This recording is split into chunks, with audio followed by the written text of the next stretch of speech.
আজ 13ই আগস্ট 2026 সকাল। আজ আপনাদের সামনে যে খবর দিয়ে শুরু করছি সেটা যদি সত্য প্রমাণিত হয় তাহলে সেটা শুধু একটা সংঘর্ষের খবর থাকবে না।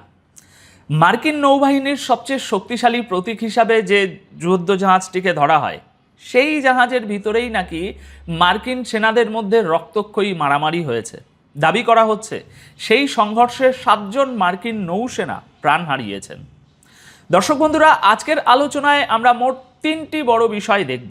প্রথমত, এই আব্রাহাম লিঙ্কন এয়ারক্রাফট ক্যারিয়ারের ভিতরের এই দাবি এবং তার পেছনের চাপ। দ্বিতীয়ত, ইরানের ক্ষেপণাস্ত্র আর ড্রোনের ভান্ডার নিয়ে ইরান নিজে এখন কি বলছে। আর তৃতীয়ত, ইয়েমেনে হুতিদের বড় হামলা এবং সৌদি সমর্থিত বাহিনীর ক্ষয়ক্ষতি। তাহলে চলুন শুরু করা যাক। দর্শক, গতকাল 12ই আগস্ট ইরানি সংবাদ মাধ্যমের বরাত দিয়ে একটি খবর সামনে আসে। খবরটি এসেছে ইরানের মেহের নিউজ এজেন্সি এবং প্রেস টিভির প্রতিবেদনে।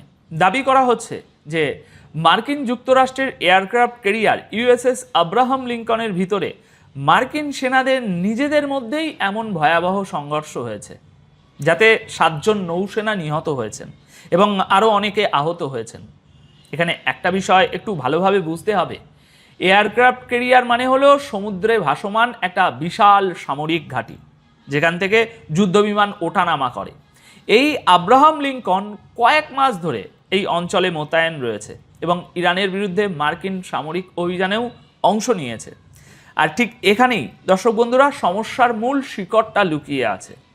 জাহাজের কর্মীরা মাসের পর মাস একটানা মোতায়েন রয়েছেন।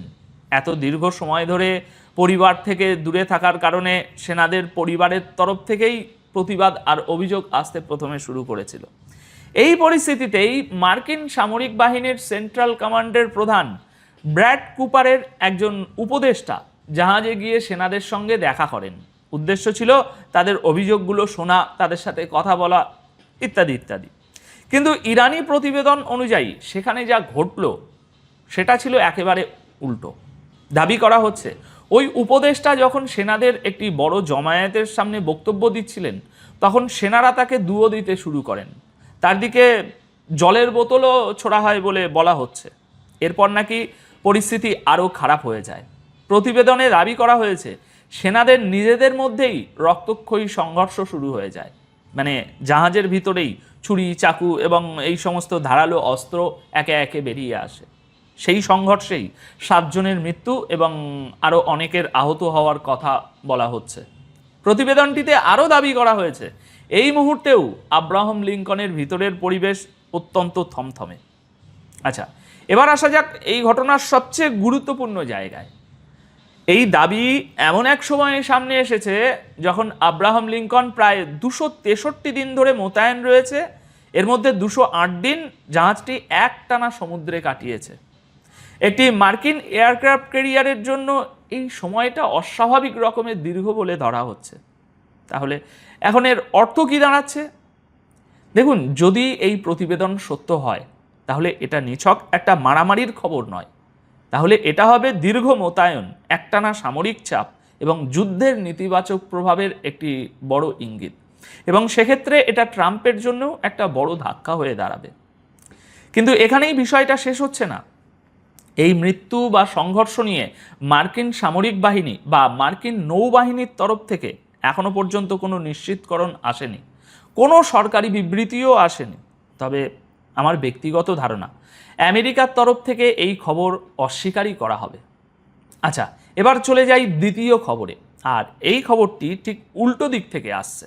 মানে ইরানের ক্ষেপণাস্ত্র আর ড্রোনের ভান্ডার নিয়ে গত কয়েক মাস ধরে একটা প্রশ্ন বারবার উঠছিল, ইরান আর কতদিন এভাবে হামলা চালিয়ে যেতে পারবে? তাদের অস্ত্র কি ফুরিয়ে আসছে না? দর্শক বন্ধুরা, এবার ইরানের তরফ থেকে সেই প্রশ্নের জবাব এসেছে। গত পরশু অর্থাৎ 11ই আগস্ট রাতে একটি টেলিভিশন সাক্ষাৎকারে কথা বলেন brigadier general Mohammad Reza Naqdi. তিনি আইআরজিসির প্রধান কমান্ডারের সিনিয়র উপদেষ্টা। তিনি বলেছেন ইরান যত দ্রুত গতিতে ব্যালিস্টিক ক্ষেপণাস্ত্র ব্যবহার করছে তার চেয়েও বেশি গতিতে নতুন ক্ষেপণাস্ত্র তৈরি হচ্ছে এবং তৈরি হওয়া ক্ষেপণাস্ত্রগুলো সঙ্গে সঙ্গে ইরানি সশস্ত্র বাহিনীর হাতে তুলে দেয়া হচ্ছে। মানে সহজ ভাষায় বললে ইরানের দাবি হলো তারা যত ক্ষেপণাস্ত্রই ছুড়ুক না কেন ভান্ডার শেষ হবে না। নাকভি বলেছেন, ড্রোনের ক্ষেত্রেও একই অবস্থা। ইরানের ড্রোন তৈরির ক্ষমতা এতটাই বেশি যে যত ড্রোন ব্যবহার হচ্ছে তার চেয়ে অনেক দ্রুত গতিতে নতুন ড্রোন তৈরি হয়ে যাচ্ছে। তার কথায়, যুদ্ধ যদি কয়েক বছর ধরেও চলতে থাকে তাহলেও ইরানি ব্যালিস্টিক ক্ষেপণাস্ত্র শত্রুর উপর বর্ষণ হতে থাকবে। নাকভির দাবি, ইরান এই মুহূর্তে যে সামরিক শক্তির মোকাবিলা করছে তার বার্ষিক বাজেট ইরানের সশস্ত্র বাহিনীর বার্ষিক বাজেটের প্রায় 100 গুণ বেশি। একবার ভেবে দেখুন এই সংখ্যাটার মানে কি। অর্থাৎ ইরান এমন একটি প্রতিপক্ষের সঙ্গে লড়াইয়ের দাবি করছে যার হাতে ইরানের চেয়ে বহুগুণ বেশি টাকা, বহুগুণ বেশি সম্পদ এবং অনেক বেশি আধুনিক অস্ত্র রয়েছে। তবু ইরানের বার্তাটা পরিষ্কার। তারা বলতে চাইছে অস্ত্র তৈরির যে গতি তাদের রয়েছে সেই গতি দীর্ঘ সময় ধরে যুদ্ধ চালিয়ে যাওয়ার জন্য যথেষ্ট। এখানে একটা বিষয় খেয়াল রাখা দরকার, ইরানের ক্ষেপণাস্ত্র আর ড্রোন হয়তো আমেরিকার ভয়ঙ্কর অস্ত্রগুলোর মতো ততটা মারাত্মক নয়, কিন্তু যুদ্ধ লড়ার দাঁত ইরানের আছে। গোটা দুনিয়া সেটা দেখে নিয়েছে, আর এটাও দেখে নিয়েছে যে ইরানের সেই দাঁত ক্ষতিও করতে পারে। এবার আসি তৃতীয় খবরে, এবং এবার আমরা যাচ্ছি ইয়েমেনে। হুতিরা সৌদি আরবের সমর্থন ইয়েমেনি সরকারি বাহিনীকে আল মোখা এবং মারিব এলাকায় বড় আকারে নিশানা বানিয়েছে। এই হামলায় বহু সেনার নিহত এবং বহুজনের আহত হওয়ার খবরও পাওয়া যাচ্ছে। এই হামলার পর ইয়েমেনের যুদ্ধ আবারও নূতন করে তীব্র হয়ে উঠছে বলে মনে হচ্ছে।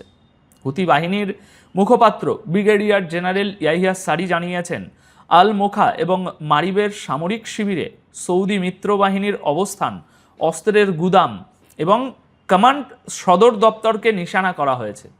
ইয়াহিয়া সারির দাবি অনুযায়ী এই হামলায় বিপুল সংখ্যক ব্যালিস্টিক ক্ষেপণাস্ত্র এবং ড্রোন ব্যবহার করা হয়েছে এবং লক্ষ্যবস্তুগুলোতে সরাসরি আঘাত করা হয়েছে। তিনি আরও দাবি করেছেন, এই হামলায় কয়েক ডজন সৌদি এবং সৌদি সমর্থিত ইয়েমেনি যোদ্ধা নিহত ও আহত হয়েছেন। তবে এখানে একটা কথা বলে রাখি, সৌদি সেনারাও নিহত হয়েছেন কিনা তার কোনো স্বাধীন নিশ্চিতকরণ পাওয়া যায়নি এখনো। ইয়াহিয়া সারি বলেছেন, হুতি বাহিনী আগামী দিনেও সৌদি সেনাদের অবস্থানকে নিশানা বানিয়ে যাবে। ইয়েমেনে সৌদি আরবের যে কোনো নতুন সামরিক তৎপরতার জবাব সঙ্গে সঙ্গে দেয়া হবে।